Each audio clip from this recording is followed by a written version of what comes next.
To kick us off, it is my pleasure to introduce this morning's first speaker. He's a CUNA board member, vice chairman, and his name is Maurice Smith. Since 1999, Maurice has served as the CEO of Local Government Federal Credit Union in Raleigh, North Carolina. He has over 38 years in the credit union movement since beginning his career as a loan officer at State Employees Credit Union in 1979. Along with serving as CUNA board vice chairman, Maurice serves on numerous state boards and organizations promoting and supporting credit unions, which is what we're all doing. In recognition of all Maurice has done for the credit unions, in 2011, he was presented with the prestigious Credit Union Hero of the Year Award. Ladies and gentlemen, he's here to talk and enlighten us this morning. Please, let's give a big, warm CUNA welcome to Vice President of the CUNA Board, Mr. Maurice Smith.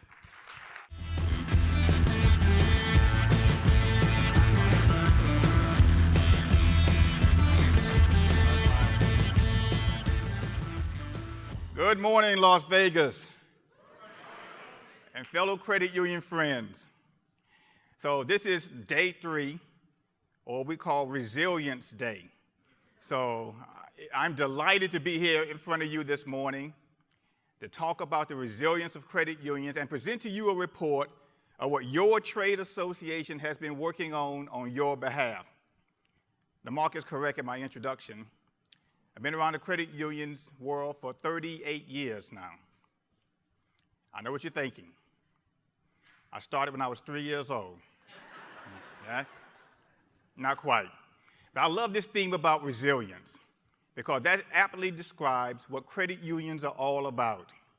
So in the nearly 4 decades that I've been in the credit union movement, I've seen a number of changes in our industry. I've seen 5 recessions weathered by credit unions. I've seen 7 rising rate environments by credit unions. The number of credit unions that existed in 1979 when I started my career, half of those continue today. I've seen communities that have been devastated by loss of jobs and industries, and I've seen families who had all kinds of challenges for a number of factors and reasons.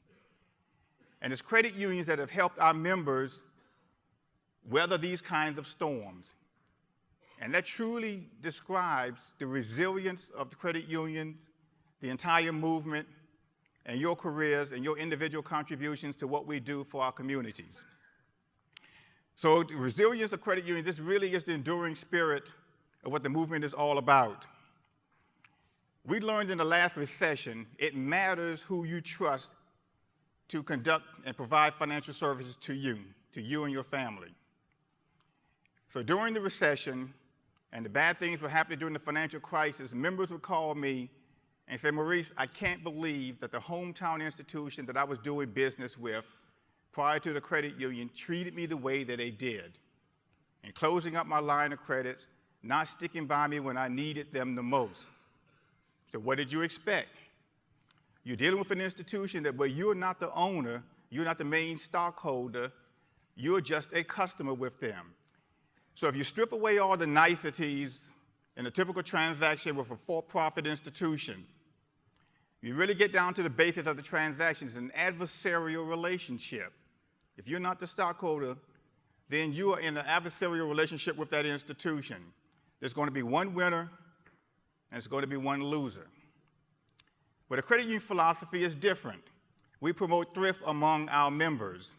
We empower our membership, and we try to make them better financial consumers so they can make better decisions for themselves, for their families, and for their communities. Let me tell you a little story about this notion of resilience, and why actually it helps to have a little bit of an attitude about it as well. So about 18 months ago, I was sitting in my office at work, and my phone rings, and it's a member. And she wants to talk to me about an article I had written in our monthly magazine to our membership. She said, Maurice, I'm a new member of your credit union, and I'm inspired by the words that you use in your article. You talked about the egalitarian philosophy of your credit union, how every member is to be treated equally. You talked about the not-for-profit philosophy, that you're in it for the member, that you aspire to improve the lives of your membership. I'm just afraid that that story doesn't apply to me and my family. Well, what do you mean by that?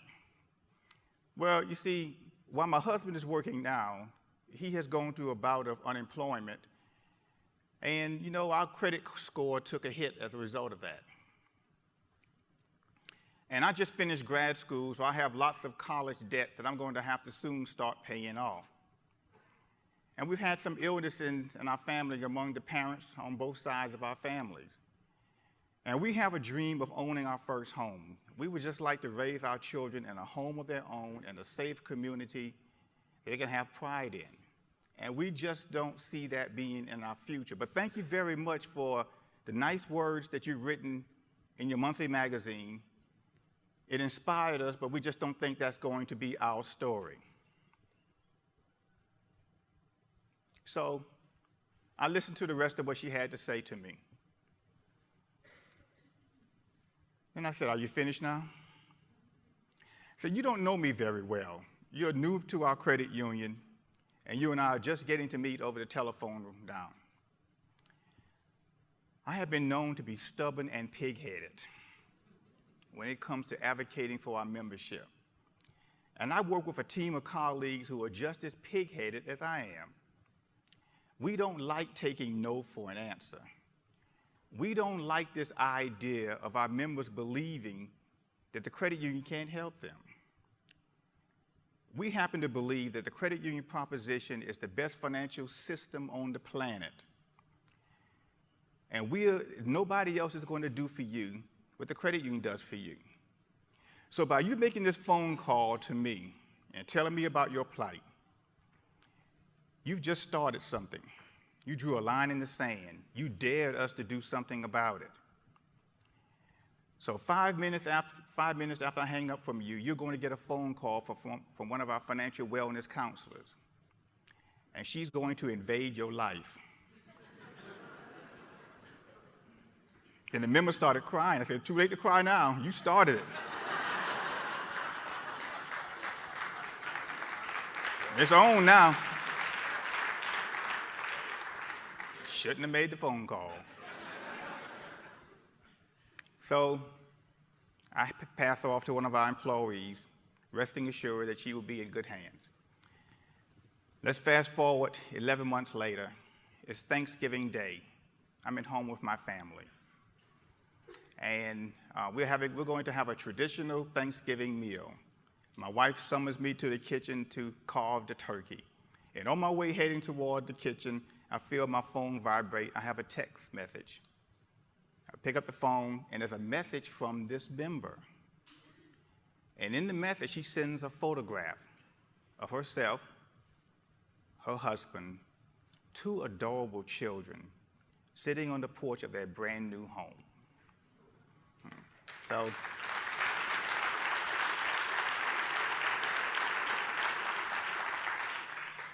and in her text message, she said, "I will never doubt my credit union again." That's the kind of resilience I believe each and every one of you display here in serving your membership as well. That's the kind of resilience of your national association, is the resilience of the credit union movement.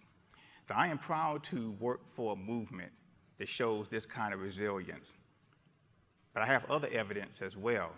So the credit union movement was resilient enough that during the financial crisis, we continued to grow in membership and in loans, representing today 110 million memberships for the credit union movement. Winning is growing. You've heard that before, haven't you? Okay. We're winning. Our movement was also resilient enough to maintain its safe and sound lending practices as well. Now, even though there were bad actors in the community making all kinds of unsafe and unwise financial products available to consumers, credit unions stuck to their knitting in providing responsible financial services for our membership. Our movement was also resilient in that we had some minimal losses, but we weren't getting bailed out like the banks were getting bailed out, and we weren't abandoning communities that needed us the most during this dire straits in this time. We also believe our movement is going to be resilient enough to be America's best choice for financial services going forward. This is a goal that's commonly shared by your CUNA team and your board of directors. As vice chairman of the CUNA board, I've witnessed firsthand the tireless efforts of your president and CEO, Jim Nussle, and his team in this effort to support the causes for the credit union movement and your needs. I want to thank the entire CUNA team for their resilience that they show each and every single day in fighting for the benefit of all our credit unions. Thank you, Jim, and your team.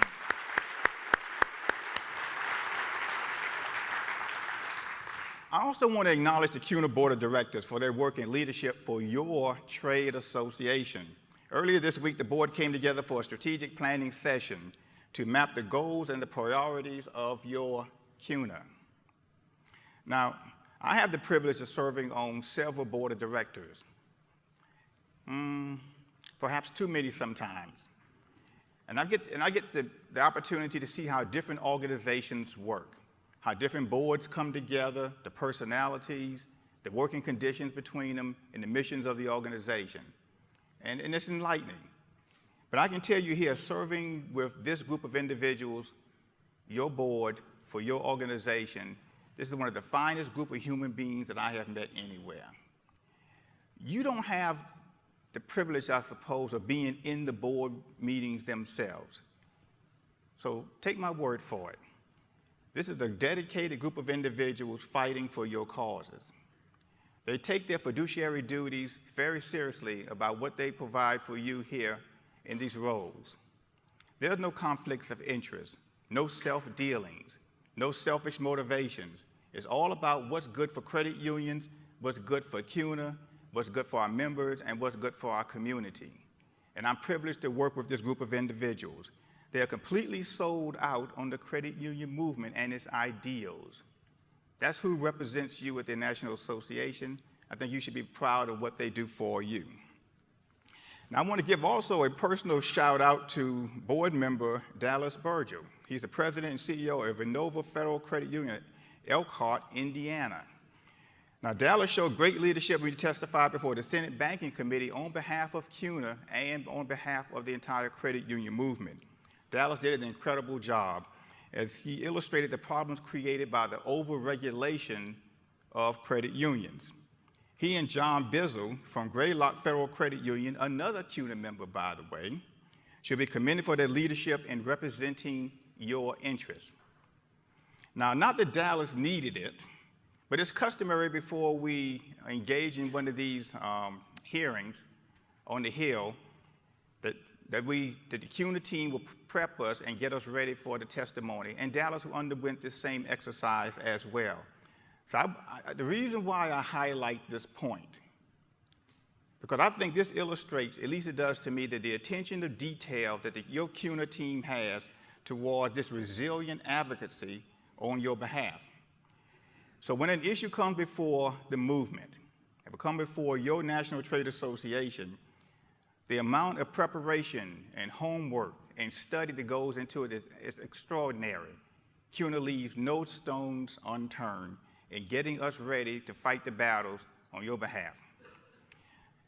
So let me be clear, if I haven't been already. When it comes to advocacy on behalf of credit unions, there is no other organization more knowledgeable, more prepared, more plugged in to represent you in Washington, D.C. than your CUNA. Nobody else compares. I'm on the CUNA board. You expect me to say nice things about them, don't you? It's my job. But don't just take my word for it. Let me share this with you. Last year, the National Journal named CUNA and its lead partners the most effective advocacy organization in financial services. I think that is worth celebrating. Good job, Jim.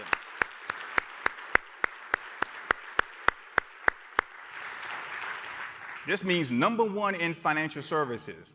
And when you consider the tens of thousands of advocate organizations and trade associations in Washington, D.C., the ranking came in for CUNA as #6 overall among those being surveyed.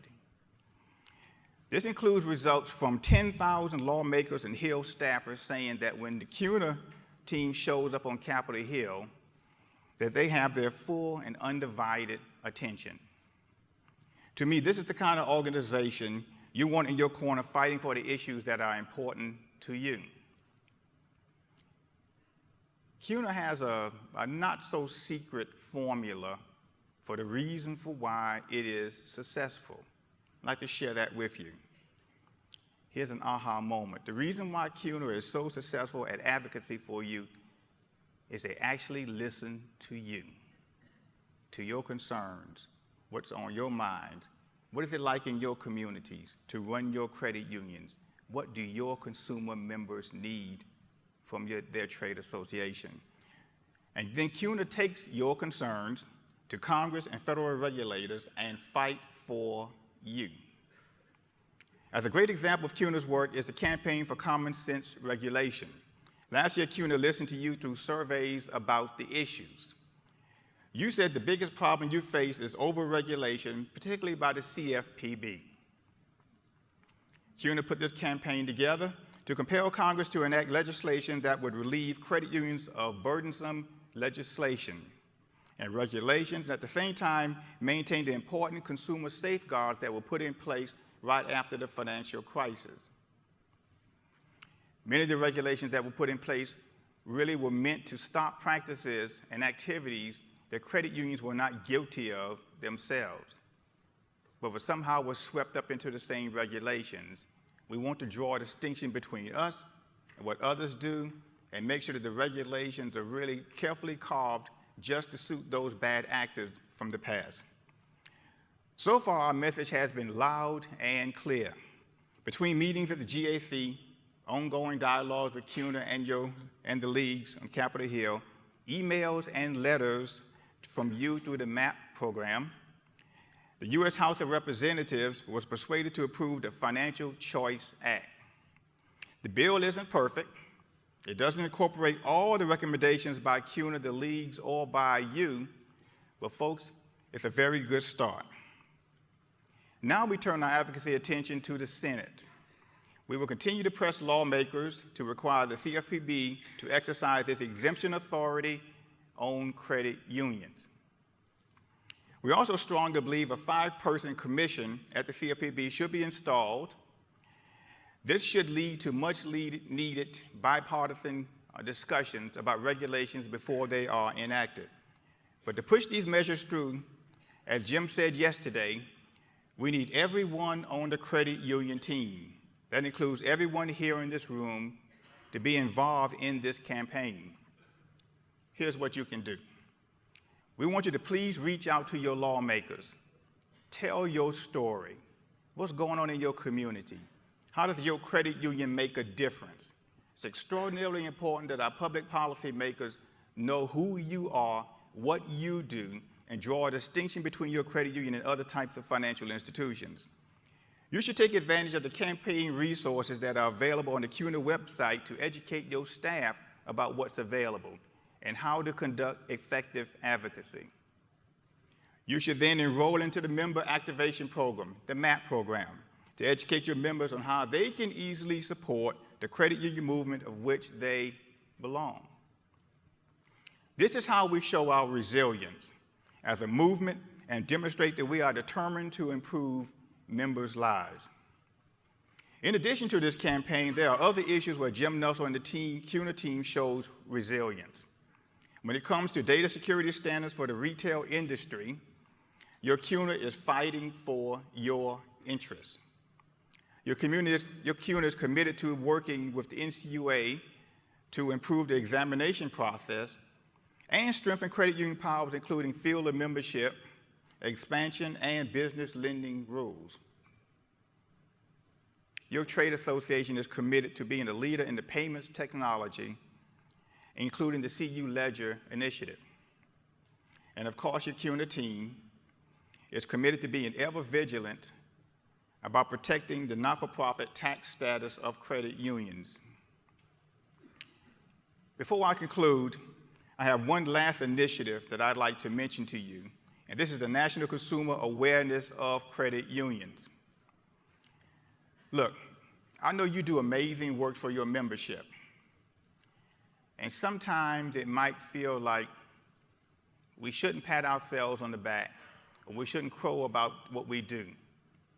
But it's necessary to tell our stories. And as much as we know about what we do in this room and among ourselves in the movement, for many consumers and for some members, they don't know the authentic, real story about credit unions. So CUNA has taken a grassroots approach to listening to you and focusing on communicating a national identity for credit unions. We are thrilled to see how this effort is going to continue forward, and we're excited to see an update on the project here in just a few minutes. To everyone in this room, thank you. Thank you for your membership in your Credit Union National Association. Thank you for your thoughtful and active engagement in the activities, the services, the programs, and what we do. Thank you for your attendance here today. And thank you for your resilience in how you serve your members. I bid you well. Hope you enjoy the rest of the conference. And if somebody's going to be winning some money, look for me later. If you need someone to share it with, I'll be happy to share that with you. And safe travels to your homes. Thank you so much.